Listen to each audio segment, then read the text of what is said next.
শ্রীলঙ্কা, বাংলাদেশ, নেপাল, এই সমস্ত এই জাতীয় উদাহরণগুলো দেখি, এই কমন থ্রেডটা হচ্ছে এই জিনিসটা, যুব সমাজের মধ্যে কর্মসংস্থানের অভাব, বেকারি, মূল্যবৃদ্ধি, সোশ্যাল মিডিয়ার পেনিট্রেশন অথবা সোশ্যাল মিডিয়ার পেনিট্রেশনে বাধা দেওয়া, এবং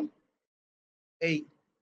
বাল্জ ইন ইউথ পপুলেশন যাতে ডেমোগ্রাফিকে বলা হয়, অর্থাৎ কিনা জনসংখ্যার মধ্যে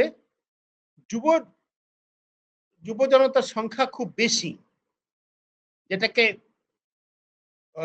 উন্নয়নের অর্থনীতিতে ডেমোগ্রাফি ডিভিডেন্ড বলেই বলা হয়, যেটাতে একটা দেশের অর্থনৈতিক উন্নয়নের সুবিধা হওয়ার কথা। মানে সেই মানব সম্পদ যদি শিক্ষায়, স্বাস্থ্যে সমৃদ্ধ হয়, তাহলে